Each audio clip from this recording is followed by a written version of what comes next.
नमस्कार। बिहार, उत्तर प्रदेश और देश दुनिया से जुड़ी आज की बड़ी खबरों के साथ हिंदी भारत न्यूज़ में आपका स्वागत है। भारत बना दुनिया का तीसरा सबसे बड़ा बायोफ्यूल उत्पादक देश। पेट्रोलियम और प्राकृतिक गैस मंत्री हरदीप सिंह पुरी ने घोषणा की है कि भारत ने ग्लोबल एनर्जी लैंडस्केप में अपनी स्थिति को मजबूत किया है और दुनिया का तीसरा सबसे बड़ा बायोफ्यूल उत्पादक देश बन गया है। यह स्वच्छ और अक्षय ऊर्जा की ओर भारत के बढ़ते कदम को दर्शाता है। पाकिस्तान, अफगानिस्तान, तालिबान सेना के बीच संघर्ष जारी। तोरखम बॉर्डर पर युद्ध जैसे हालात। अफगानिस्तान और पाकिस्तान के बीच तोरखम बॉर्डर पर तनाव लगातार बढ़ रहा है। दोनों देशों की सेनाओं के बीच भीषण गोलीबारी हो रही है, जिसमें कि पाक सेना के 3 जवान घायल हुए हैं और एक ट्रक चालक की मौत हो गई है।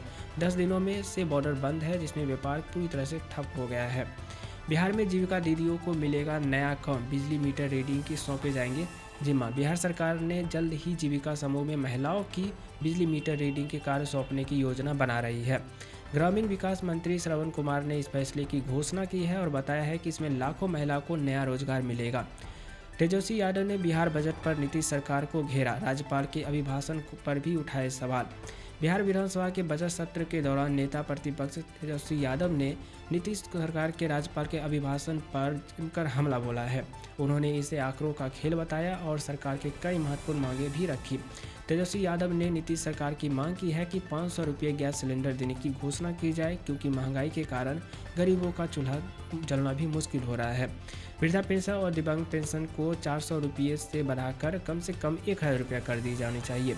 जातीय जनगणना के अनुसार जिन 94 लाख लोगों की आय 6000 से कम है, उन्हें 2-2 लाख रुपए की आर्थिक मदद दी जानी चाहिए। भूमिहीन परिवारों के लिए अलग व्यवस्था बनाई जाए।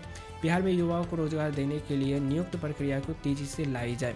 बिहार में डिजिटल शिक्षा और शिक्षक नवाचार को बढ़ावा देने के लिए नया समझौता हुआ है। बिहार में डिजिटल शिक्षा और शिक्षकों के नवाचार को नई ऊंचाइयों पर ले जाने के लिए राज्य शैक्षणिक अनुसंधान प्रशिक्षण परिषद और टीचर्स ऑफ बिहार के बीच एक महत्वपूर्ण समझौते पर MOU साइन हुआ है। इस पहल का उद्देश्य डिजिटल शिक्षा को बढ़ावा देना है, शिक्षकों के नवाचार को मंच को प्रदान करना है और तकनीकी साधनों के माध्यम से शिक्षकों को सशक्तिकरण करना है।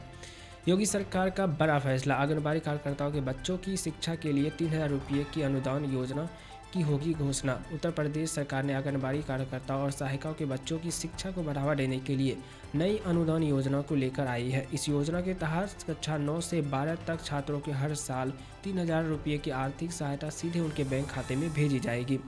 15 मार्च तक पूरा हो भूमि अधिग्रहण और मुआवजाओं का वितरण।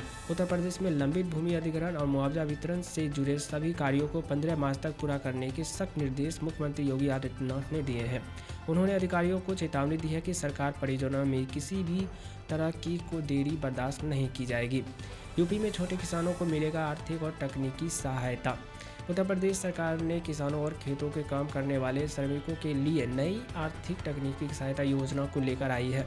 औषधि और पौधों की खेती को बढ़ावा देने के लिए सरल लघु कृषकों के उद्यमी बनाने की दिशा में काम कर रही है। छोटे किसानों को एलोवेरा, तुलसी, कालमेघ, अश्वगंधा, अजवाइन, लेमन ग्रास जैसी औषधीय फसलों को खेती के लिए प्रेरित किया जाएगा। सरकार आर्थिक और तकनीकी सहायता प्रदान करेगी।